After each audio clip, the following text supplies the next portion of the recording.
Est-ce qu'il y en a qui ont hâte d'entendre la parole de Dieu? Moi, je trouve tout ce qui est écrit dans la Bible est important. Chaque verset qui est là, c'est Dieu qui nous a donné ça. Il y avait une raison. Puis quand les apôtres, Jésus a parlé, les apôtres ont parlé, tout ça nous a été mis par écrit.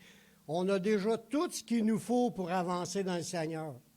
Il s'agit d'aller puiser, puis de se nourrir de cela, puis ça nous fortifie. La parole de Dieu est utile pour convaincre, corriger, pour instruire, puis même fortifier, puis nous faire grandir, puis nous rendre inébranlables. Ça prend les enseignements de Dieu, la parole de Dieu.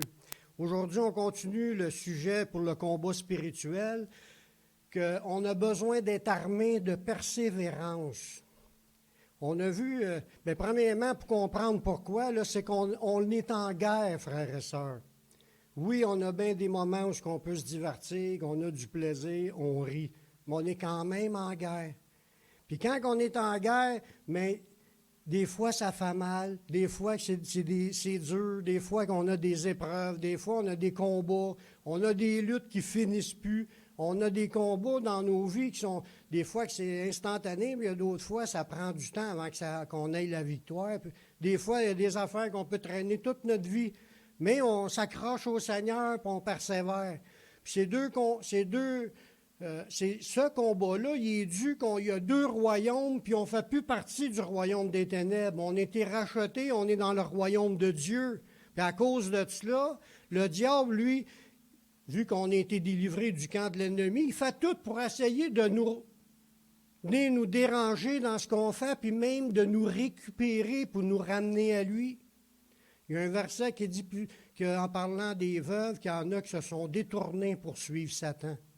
Il y en a d'autres passages qui disent qu'il y en a qui vont abandonner la foi, s'attacher à des esprits séducteurs, des doctrines de démons. Il fait tout pour essayer de détourner le chrétien de la vérité, pour les amener dans ses mensonges. Puis ce gars-là nous cause des problèmes.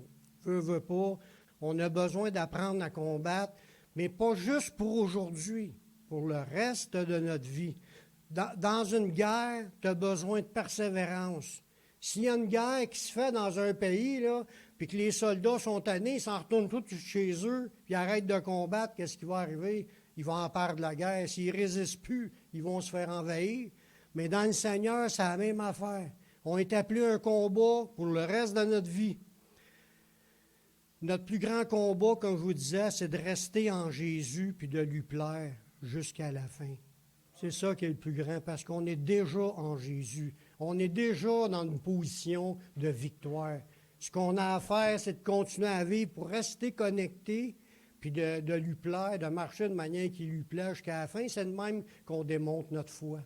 Si on désobéit, puis on est rebelle, puis on ne veut rien savoir, c'est sûr qu'on est en train de marcher en ennemi de la croix. On a vu dans la dernière étude que Dieu nous appelle à marcher dans une grande foi. On a vu certains niveaux de foi qui existent, peu de foi, incrédule, puis avec une foi mêlée de doute. Puis il y en a d'autres, ils ont la foi pour saisir puis avancer. Il y en a d'autres qui ont une grande foi. C'était déclaré par Jésus, ça, envers ses disciples, envers ses proches. Puis on est appelé à avoir une foi pour transporter les montagnes. C'est ça que Jésus a comme vision pour nous, qu'on a une grande foi, qu'on découvre les choses qui sont écrites, puis qu'on commence à se battre. Puis à cause de notre foi, c'est ça qui va nous donner la victoire. Mais on a besoin de cette foi-là si on veut être efficace, si on veut grandir, puis si on veut accomplir des choses dans ce monde. Parce que, comme Jésus a blâmé à plusieurs reprises ses disciples, c'était pas dans le but nécessairement d'écaler, mais c'était dans le but de leur faire prendre conscience qu'une faible foi, tu n'as pas de résultat. Ou une foi mêlée que des doutes, tu coules. Il a commencé à marcher, mais il a coulé. Ça ne sert pas à grand-chose, une foi qui n'est pas grande. Puis il faut développer notre foi, parce qu'on a encore du chemin à faire. Combien de temps qu'il nous reste à vivre? 1 an, 5 ans, 10 ans, 20 ans?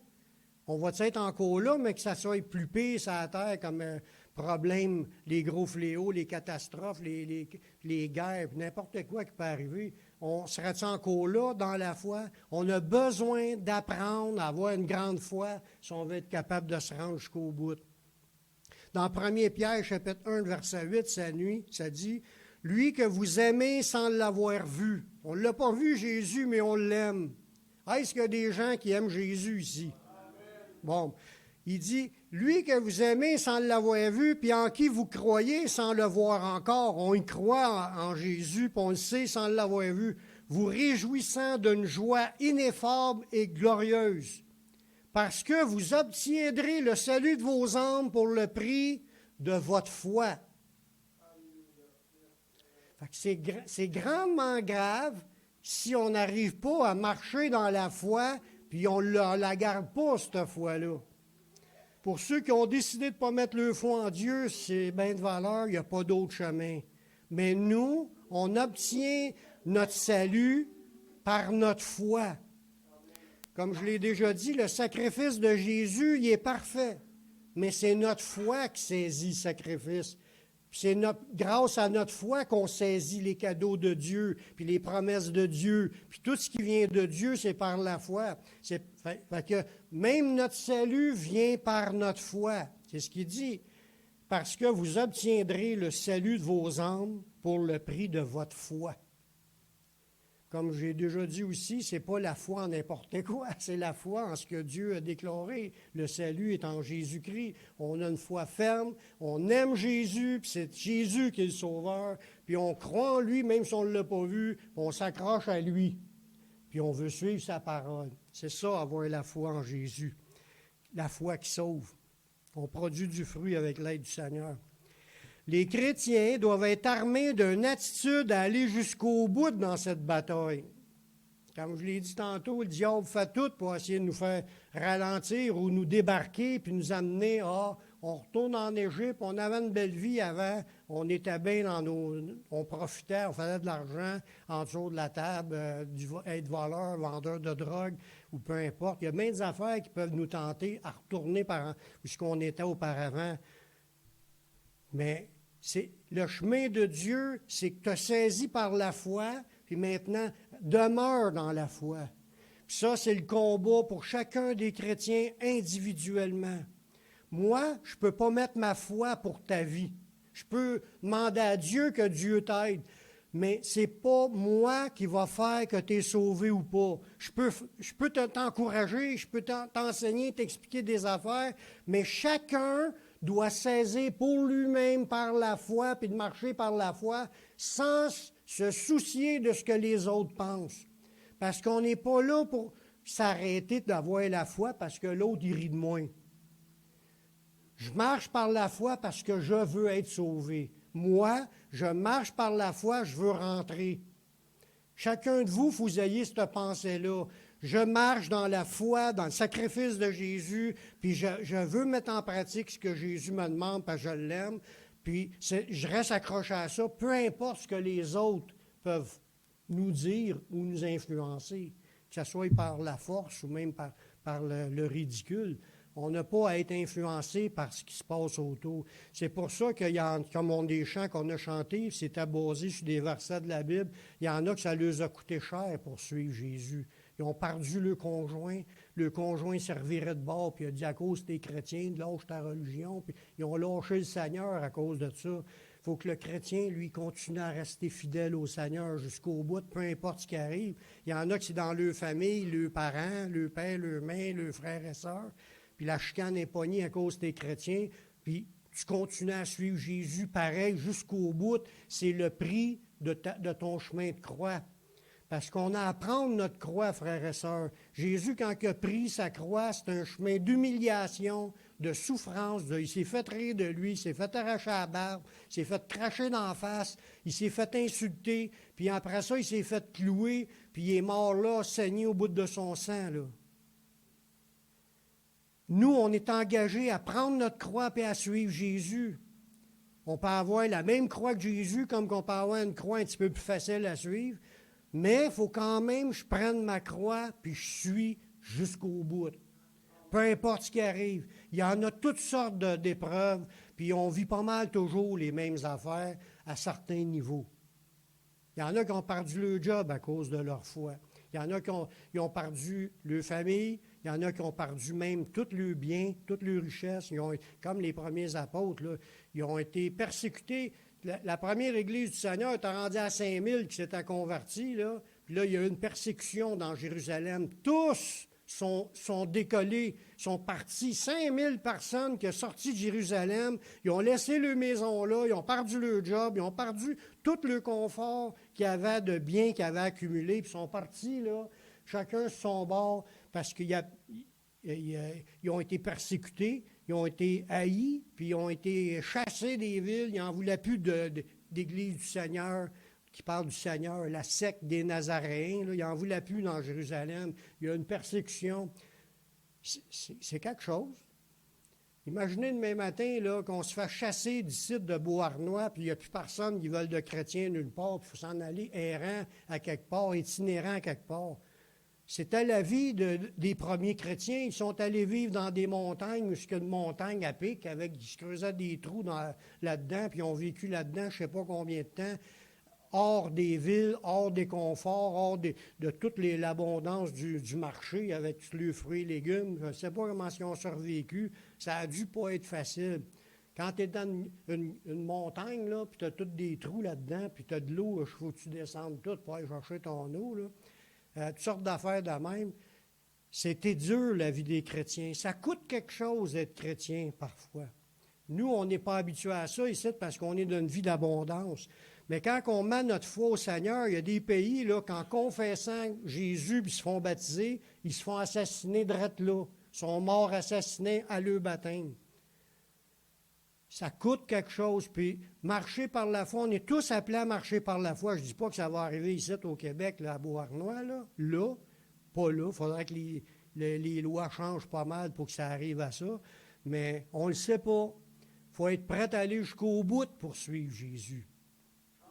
Amen. Il faut que tu sois armé d'une attitude d'aller jusqu'au bout dans cette bataille. Dans Hébreux 6, le verset 11, ça nous dit « Nous désirons que chacun de vous montre le même zèle pour conserver jusqu'à la fin une pleine espérance. » Quand tu espères en Dieu, nous espérons en Dieu. On espère que Jésus revienne, on l'attend, on espère toutes ces promesses qu'on demande pour notre vie ici, puis on espère aussi aux promesses à venir. Fait qu'il dit de conserver jusqu'à la fin une pleine espérance.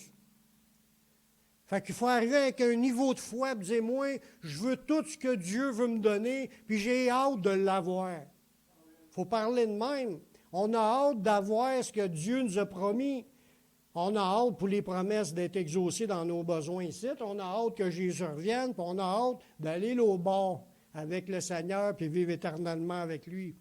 De conserver jusqu'à la fin une pleine assurance, en sorte que vous ne relâchiez point. Puis ça, le relâchement, c'est ça qui est un danger pour les chrétiens.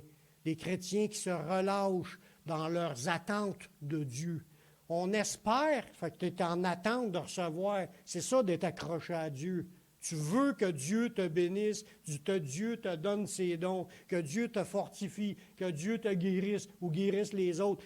Tu veux. Ça, c'est qu'est-ce qu'on devrait être en santé spirituelle, c'est d'être dans le vouloir que Dieu fasse. Mais avoir du relâchement, ça, c'est un danger.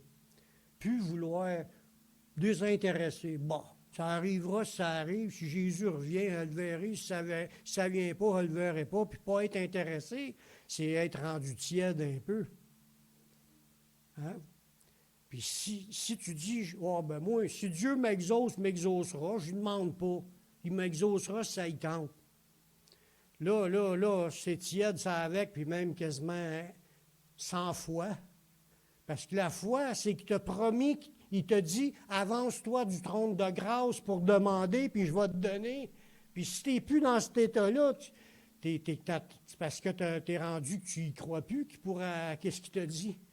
Grandir dans la foi, c'est de désirer ces choses-là, mais être dans l'action de les demander, puis sans se relâcher, puis cette pleine assurance-là jusqu'à la fin.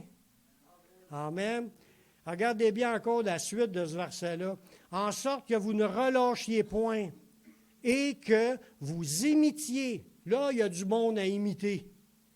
Ceux qui, par la foi et la persévérance, héritent les promesses. Souvent, on parle de foi pour hériter la promesse. C'est parfait avoir une confiance que Dieu peut me le donner puis me mettre à y demander.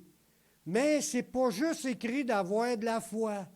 C'est écrit aussi d'avoir de la persévérance.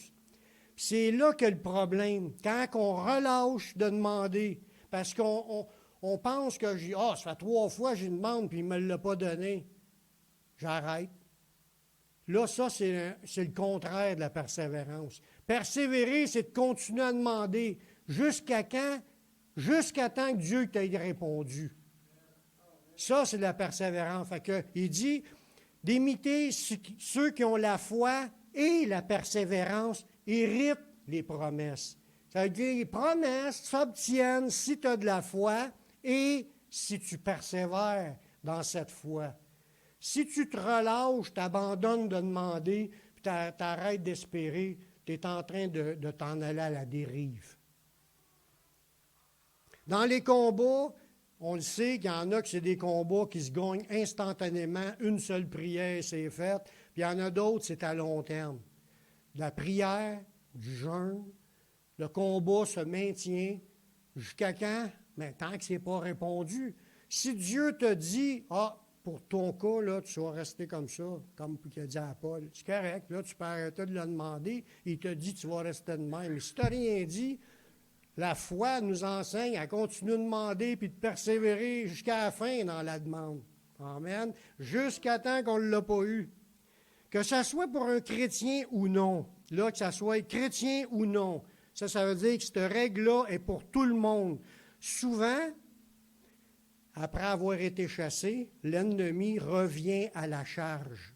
Que tu sois chrétien ou non, tu peux être en train de demander quelque chose pour être délivré de quelque chose, puis l'ennemi t'attaque, puis un ou l'autre, là, des fois, quand il finit par s'en aller, il peut revenir en contre-attaque. Que tu sois chrétien ou non. La preuve de ça, Satan il est revenu pour tenter Jésus après qu'il soit été chassé. Là, on voit ça dans Luc 13. Après avoir été tenté de toutes ses manières, le diable s'éloigna de lui jusqu'à un moment favorable. Ça veut dire que le diable est revenu sur Jésus pour le tenter. Puis Jésus n'a fait aucun péché. Là, on parle de quelqu'un qui n'a fait aucun péché. Le diable lui a retourné pareil. C'est même pas à cause du péché. Le diable voulait essayer de l'emmener dans le péché. Fait que même s'il était chassé, il y a des moments qu'il va revenir. Ça veut dire que nos combats, il peut être, tu as une victoire aujourd'hui, puis que la semaine d'après, il revient encore. Ça veut dire que jusqu'à quand que ça va arrêter les combats? Mais que tu es mort. Mais que quand on va être l'autre bord, on n'aura plus ce corps-là qui est facile à être tenté.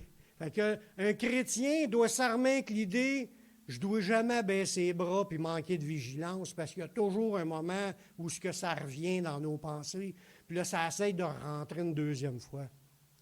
Mais la conséquence est pire pour quelqu'un qui est non chrétien, qui est non converti, puis qui continue à pécher. Parce que là, si ce gars-là qui est non converti puis il continue à pécher, c'est sûr qu'il va en faire des péchés. Là. Puis il n'y a rien, il n'y a aucun endroit pour s'abriter, puis il ne marche pas dans la puissance de Dieu. Il n'est pas converti. Ça veut dire qu'il est encore tout seul pour se battre. Puis le diable, lui, c'est sûr qu'il va revenir. Comment Jésus expliquait ça? Qu'est-ce qui se passait dans ce moment-là, dans Matthieu, au chapitre 12, le verset 43?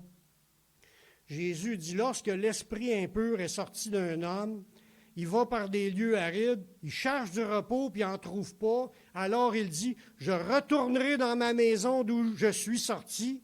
Et quand il arrive, il la trouve vide, balayée et ornée. Sa maison est revenue en ordre parce qu'il n'était plus là.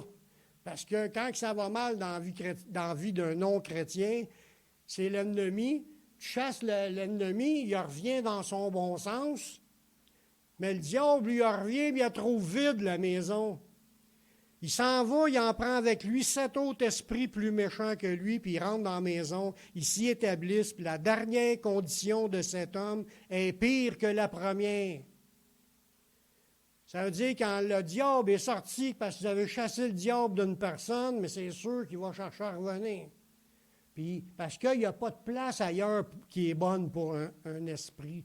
Il veut retourner à quelque part puis se maintenir dans la vie de cette personne-là. C'est pour ça que c'est important, quand tu es chrétien, d'aller marcher par la foi puis de saisir les promesses de Dieu puis la puissance de Dieu. Parce que quand l'ennemi a eu la victoire puis il est parti, il va revenir, mais tu es armé. Il n'est pas vide ta maison.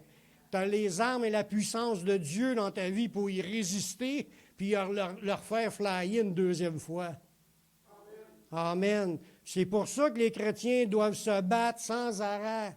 La minute qu'un esprit revient, il faut que tu recombattes encore. Il ne faut pas que tu lâches. Même si ça fait 5 fois que tu le chasses, 10 fois, il faut que tu continues. Tu ne lâches pas. Chaque fois qu'il revient puis il vient t'injecter une pensée, arrière de moi, Satan, il est écrit telle affaire, puis c'est de même que...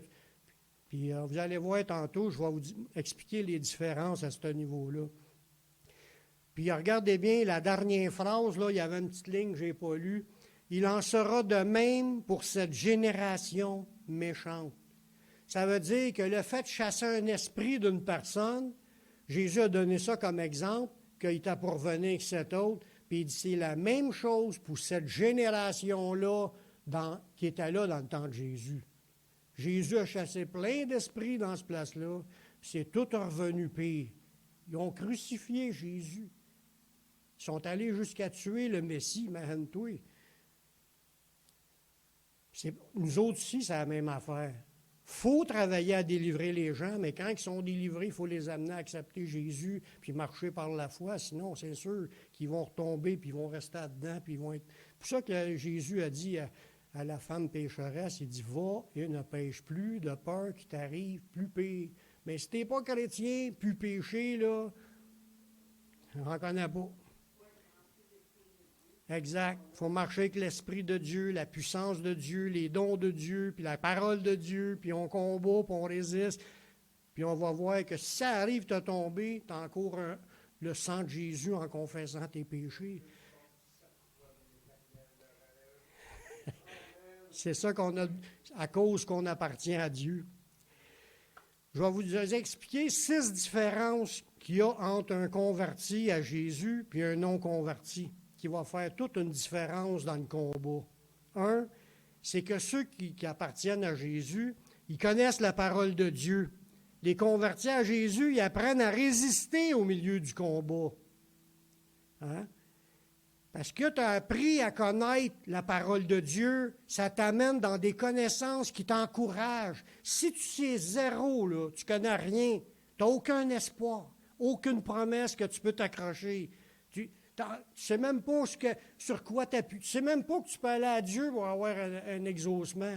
Quand tu es sans Jésus, tu es sans Dieu dans le monde, sans l'Esprit de Dieu, sans les promesses de Dieu, ne sont pas oui, amen pour quelqu'un qui ne sait pas le Seigneur. Ceux qui servent le Seigneur, pas Paul, mais l'auteur des Hébreux au chapitre 10, il nous dit cela. Souvenez-vous de ces premiers jours où, après avoir été éclairés, vous avez soutenu un grand combat au milieu des souffrances. Dans ce pays-là, à cette époque-là, les temps étaient durs pour tous les chrétiens. Là, les chrétiens qui étaient les Hébreux, les Juifs, dans la dispersion, parce qu'ils n'étaient plus à Jérusalem, ça, Hébreux est envoyé aux chrétiens dans la dispersion. Ceux qui avaient été chassés, puis qui étaient errants, puis ils vivaient un peu partout ce qu'ils pouvaient. Ça dit qu'ils ont été éclairés, mais ils ont subi un grand combat au milieu des souffrances. Puis là, ça dit, d'une part, ils étaient exposés au spectacle, puis aux opprobres, puis aux tribulations. C'était plein. Il y en avait qui se faisaient jeter dans les arènes de lion, là, puis tout le kit. Il y en a qui se faisaient planter sur un piquet, là, puis ils mettaient le feu après le gars pour s'en servir, pour éclairer dans la rue. Alors, regardez le film L'Apôtre Paul. C'est le dernier film qu'ils ont fait, ça fait après un an et demi. Il était voué, les chrétiens plantés après Piquet, puis qui ont mis le feu après. Puis il explique un peu la vie de Paul. c'était vraiment difficile. Ça ne se compare même pas à ce qu'on vit. Nous autres, la pizzeria est fermée, puis on ne sait plus quoi faire parce qu'on n'est pas capable de se coller une pizza, puis on broye. On est loin des mêmes combats, là. On parle vraiment de souffrance pour la survie. Puis là, il dit qu'il s'associait avec les autres qui avaient la position, étaient la même. Il dit, vous avez eu de la compassion pour les prisonniers. Puis là, regardez bien l'autre phrase. Et vous avez accepté avec joie l'enlèvement de vos biens. Quand ils ont tout perdu le bien, ils sont pas mal broyés. Ils étaient tellement dans la foi, ces premiers chrétiens-là, qu'ils avaient accepté avec joie de se faire enlever le bien. On est-tu rendu à ce niveau-là? Non, mais il faut, si ça arrive demain matin, puis ça va arriver, je vous le dis, mais que la barque de la bête, ça arrive, là, on ne pourra plus garder nos biens. Tu ne seras même plus capable de payer tes taxes, ton électricité, tu n'auras même plus d'argent. On va être comme ça. On va falloir que le Seigneur nous guide. Puis c'est là que la foi, elle va être importante de l'avoir gagnée avant. Parce que quand tu es dans cette épreuve-là, si tu n'as pas la foi, oublie ça, tu ne passes pas. Il y en a qui vont accepter de se faire marquer de la marque de la bête et puis survivre. Puis regardez bien, c'est quoi qui faisait leur joie à ces chrétiens-là. Vous avez accepté avec joie l'enlèvement de vos biens, sachant, c'est là qu'est l'importance, il faut que les chrétiens savent, il faut que les chrétiens aient appris c'est quoi que Dieu a dit qui va arriver. Sachant que vous avez des biens meilleurs et qui durent toujours. Faut que tu regardes à une promesse. Ça l'aide les chrétiens à passer à travers de leurs épreuves. Quand tu connais la Bible, puis tu sais que Dieu a promis d'être avec nous, mais il n'a pas dit que ça sera facile, ça va être dur, puis il faut s'armer de persévérance. Puis quand tu vis des problèmes, même si ça va mal, réjouis-toi de ce qu'il y a en haut. Jésus l'a dit, réjouis-toi que ton nom est inscrit dans le livre de vie. Réjouis-toi que tu as des biens bien meilleurs qui s'en viennent, puis qui durent toujours.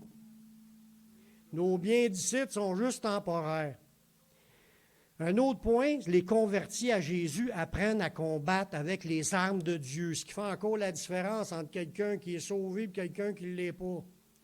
On combat tous. Dans le monde, quand ça va mal, ils vont avoir des psychiatres pour chasser des... Ils ne savent pas que c'est un esprit, fait qu'ils ne savent pas quoi faire pour s'en sortir, ils vont aller voir un psychiatre. Mais nous, on apprend, je ne dis pas que c'est tout mal ce qu'ils font, là, mais c'est pas là qu'il faut regarder, c'est à Dieu, puis de combattre avec les armes de Dieu. Alors, regardez bien dans 2 Corinthiens 10, 3, 6, il dit, si nous marchons dans la chair, nous ne combattons pas selon la chair, car les armes avec lesquelles nous combattons ne sont pas charnelles. Fait qu'un chrétien a des armes, puis il sait qu'il a des armes. Quand tu prends l'autorité du nom de Jésus, quand tu invoques le sang de Jésus, quand tu demandes d'être rempli du Saint-Esprit, quand que tu connais la Bible, puis tu sais que tu peux frapper un coup d'épée en récitant un verset, c'est des armes de Dieu pour combattre contre des épreuves, contre des tentations, contre ce que l'ennemi peut faire. Ça donne un avantage aux chrétiens.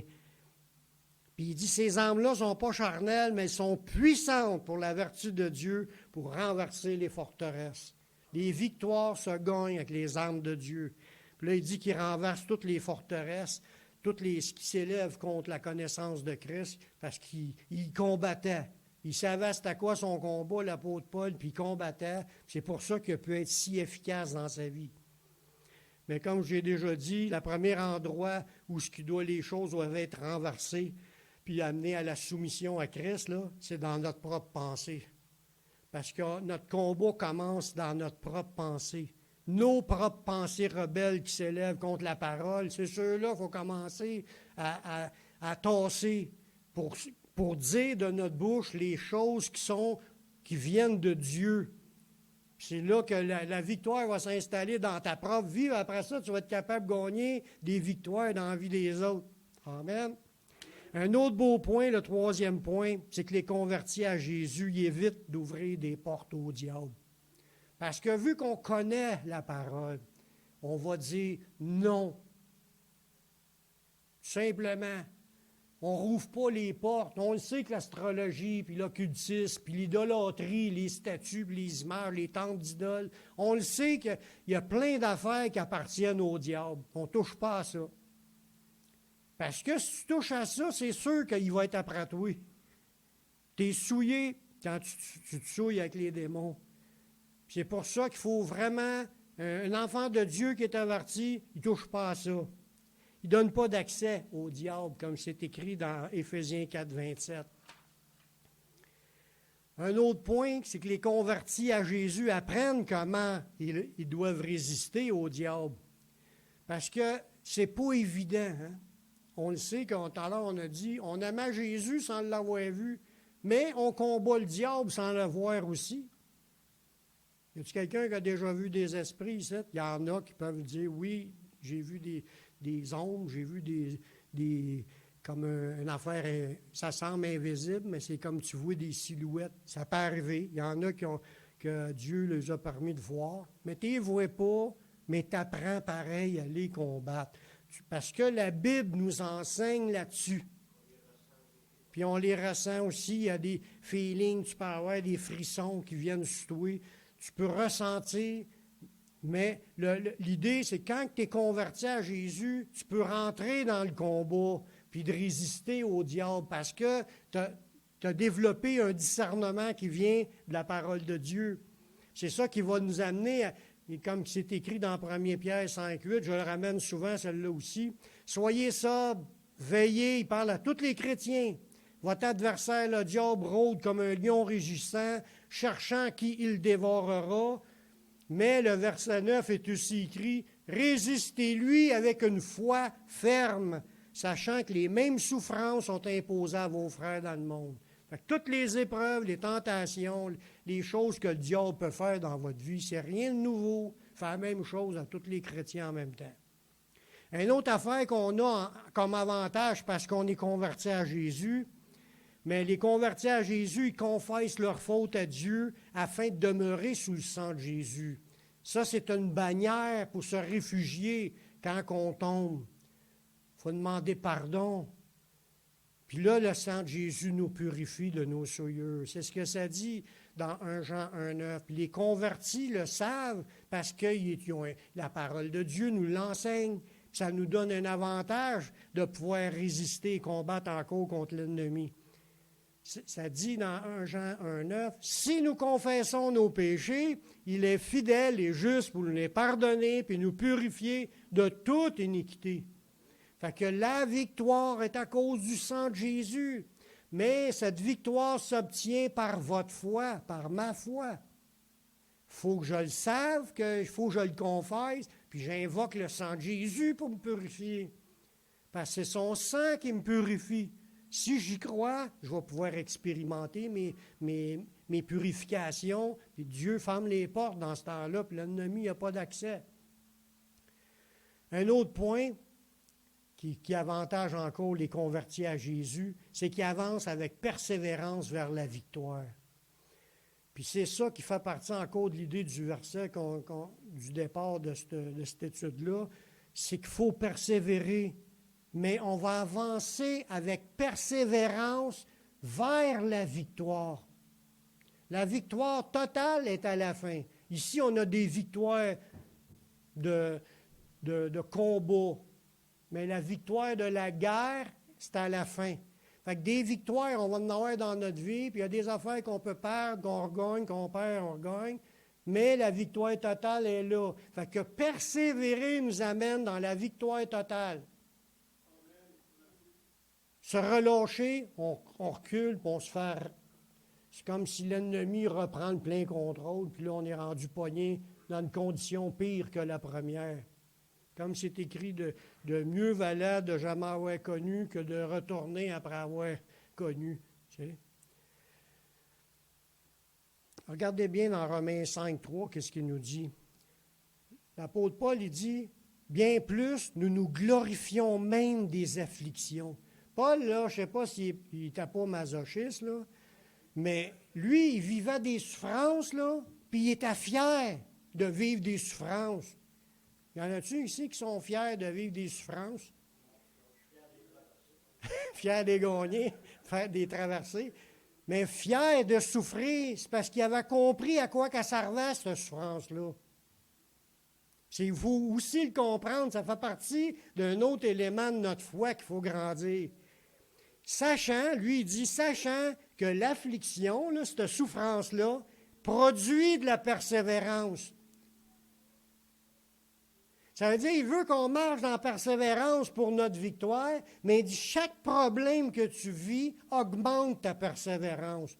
Ça fait ça à qui? Ça fait ça à des gens qui marchent par la foi, des croyants, de ceux qui croient en la parole. Quand tu vis de quoi, tu sais que c'est pour te renforcer. Dieu ne permet pas que ça soit au-delà de tes forces, mais quand il permet que tu les aies, c'est parce qu'il veut te renforcer. Quand tu sais ça, tu vas les accepter avec joie, tes souffrances, puis tu vas te renforcer, puis ça va te donner plus de force pour continuer à aller de l'avant. Fait que tes épreuves, puis tout ce que les chrétiens ont perdu le bien, puis tout ça, ça les a amenés à être plus forts dans le Seigneur. C'est contraire à la logique humaine, mais quand tu comprends que ça fait partie du plan de Dieu, on va commencer à se réjouir quand ça va mal. Tu te cognes un coup de marteau sur un pouce en travaillant. Gloire à Dieu, au lieu de lâcher un sac. Là. Gloire à Dieu, merci Seigneur de me fortifier mon pouce. Non, mais les épreuves, c'est comique, mais c'est les épreuves, si on le prend sur le bon bord, on peut bénir Dieu dans n'importe quoi qui nous arrive. Alors, regardez, on continue avec ça. L'affliction produit de la persévérance, puis la persévérance, là, ben, ça va te donner la victoire dans ton épreuve. Fait que tu as besoin de persévérance pour passer l'épreuve. L'affliction qui t'arrive, c'est une épreuve pour augmenter ta persévérance. Tu as besoin de persévérance pour passer, mais si tu prends l'affliction sur le bon bord, tu vas avoir de la force pour passer à travers, puis quand tu vas finir par avoir la victoire parce que tu as persévéré. Oui, mais aussi par le fait de le savoir.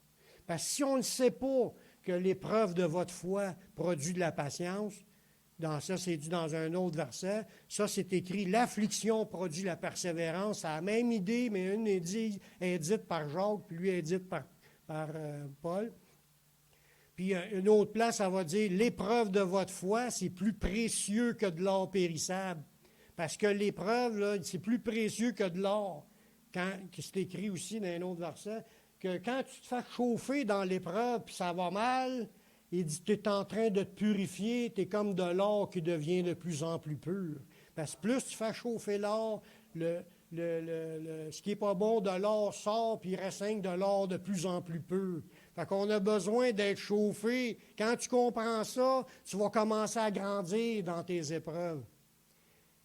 Ta persévérance produit de la victoire dans l'épreuve, puis cette victoire, ça donne de l'espérance. Là, après, quand tu es dans la victoire, tu espères d'obtenir encore plus du Seigneur. Ta foi, elle augmente. Or, l'espérance ne trompe point parce que l'amour de Dieu est répandu dans nos cœurs par le Saint-Esprit qui nous a été donné. Ça veut dire que c'est grâce à l'Esprit de Dieu qui est en nous qu'on va aimer Dieu de tout notre cœur, puis quand on va souffrir, on va voir ça comme une bénédiction, puis là, on va grandir en persévérance, puis le fait de persévérer, on va avoir des victoires dans nos vies, puis notre foi va encore grandir encore plus. C'est vraiment extraordinaire. Plus nous résistons, plus nous combattons, plus nous maintenons le cap, plus qu'on se fortifie dans le Seigneur. Ça veut dire, si tu te relâches, tu faiblis. Tu es déjà faible, ta force n'est que faiblesse, puis ta faiblesse t'emmène à t'égarer. Mais si tu combats, tu résistes, tu te bats, tu vas devenir de plus en plus fort dans le Seigneur. C'est de même.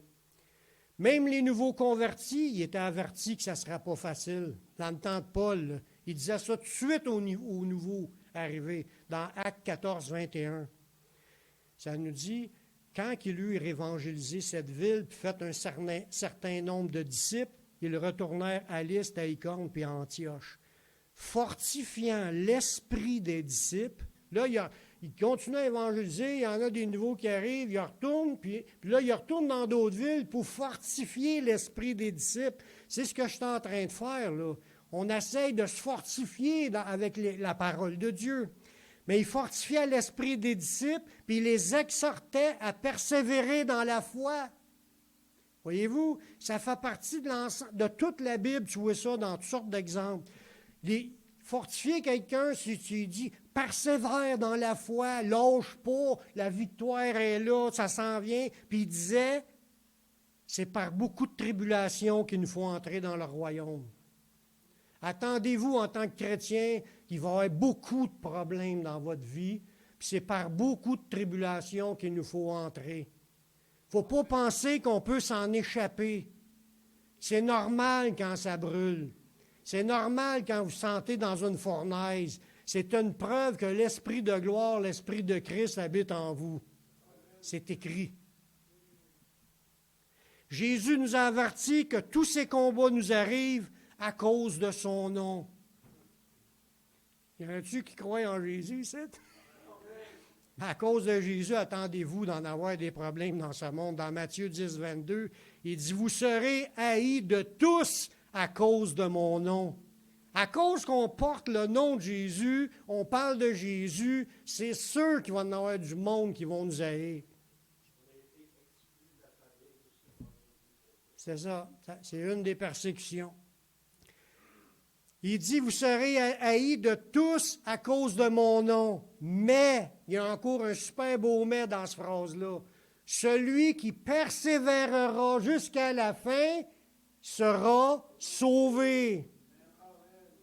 Ça veut dire que c'est encore un encouragement à persévérer même si tu es haï. Tu n'as pas d'amis, c'est pas grave. Jésus, c'est mon ami. Puis il y en a d'autres frères et sœurs qui sont nos amis aussi. On a une grande famille. Nous sommes comme Moïse, en fin de compte. On regarde le nom de Christ comme une richesse plus grande que ce que le monde peut nous offrir. On est un petit peu maso. On n'aime pas les souffrances, mais on est prêt à les accepter parce qu'on aime Jésus. Moïse, c'était la même affaire. Hein? Il était dans la gloire là, du Pharaon. Il avait tout ce qu'il voulait. Quand il a vu que son peuple était en train de souffrir, là, lui, il a tout lâché, puis il a voulu commencer à être pour son peuple, à se battre pour son peuple. Bon, mais il aimait le fait d'être juif, là, d'appartenir comme étant le peuple de Dieu. Il aimait ça plus que la gloire de l'Égypte. Mais nous, c'est la même affaire. Hein? Dans Hébreux 11, 26, c'est ce que ça nous dit. Regardant l'opprobre de Christ comme une richesse plus grande que les trésors de l'Égypte, car il avait les yeux sur la rémunération. Il regardait en avant, il regardait qu'est-ce qui va arriver après. Il savait, lui, que la gloire l'attendait.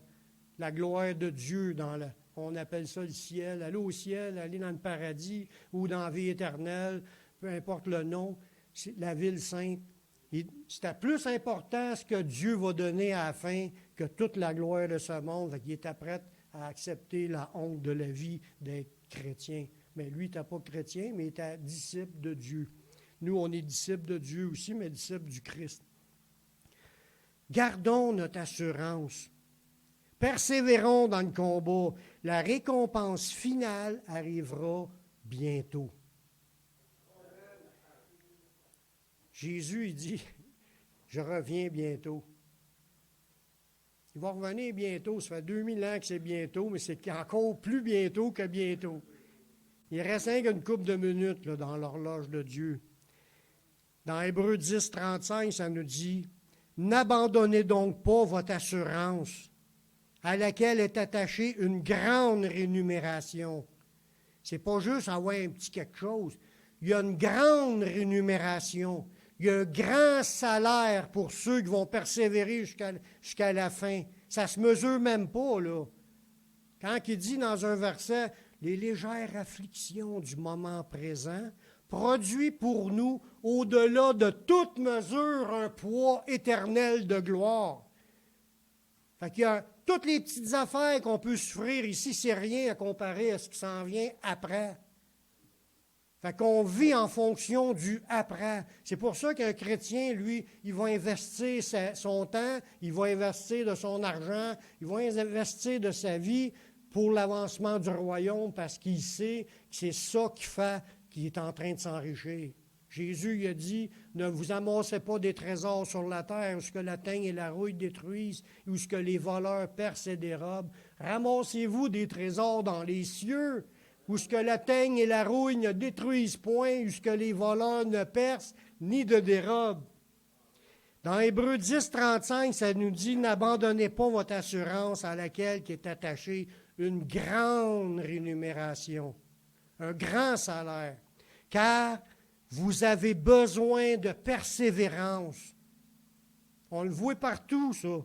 On a besoin de persévérer. Ça va mal, on continue. C'est le combat spirituel, le combat de rester ferme, rester dans la foi, de combattre, puis de résister, puis de continuer à persévérer, afin qu'après avoir accompli la volonté de Dieu, vous obteniez ce qui vous a été promis. Encore un peu de temps. Celui qui doit venir viendra, il ne tardera pas. On parle de Jésus. Encore un peu de temps, encore un peu de temps. Il répète 2 fois, là, c'est parce qu'il continue, encore un petit peu de temps, encore un petit peu de temps. Celui qui doit venir viendra, il ne tardera pas, et mon juste vivra par la foi. Mais, il y a encore un mais. C'est ça qu'on dit que les promesses sont toujours conditionnelles à des mais. S'il se retire, mon âme ne prend point plaisir en lui. Fait que frères et sœurs, on a besoin de persévérance. On a besoin de ne point se relâcher, d'aller de l'avant, continuer, persévérer. C'est là que le salaire va être à la fin. Un dernier verset qui est une promesse de Dieu. On a la promesse, parce que tout à l'heure, je vous ai dit qu'il était pour nous persécuter à cause de son nom. Bien, nous, on n'est pas gênés de son nom. On est même fiers de porter son nom. Mais après ça, rendu là au bord, on va avoir bien plus que ça. Regardez ce qu'on va avoir sur nous autres. Il dit, on va l'avoir la promesse qu'on va avoir recevoir écrit sur nous le nom de Dieu, puis en plus le nom de la ville de notre Dieu. Regardez dans Apocalypse 3,12. Celui qui vaincra, je ferai de lui une colonne dans le temple de mon Dieu, puis il n'en sortira plus.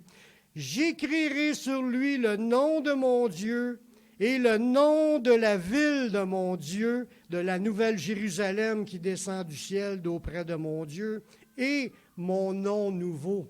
Là, on porte son nom, mais il va nous écrire son nouveau nom, le nom du Père, puis le nom de la ville écrit sur nous autres, puis ça va être notre diadème.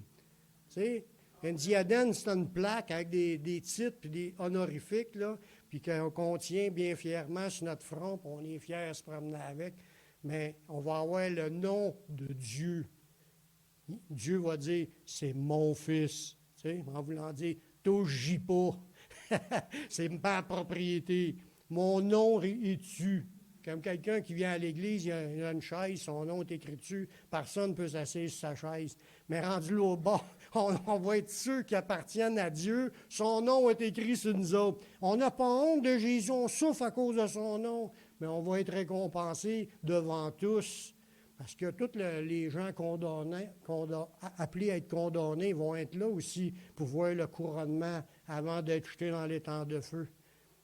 Puis on va avoir la fierté d'être mentionné par, tu sais, quand il dit « Viens, bon et fidèle serviteur, entre dans la joie de ton maître ». Ça va faire un honneur de rentrer dans la présence de Dieu quand il nous regarde avec un sourire. Ça va être extraordinaire.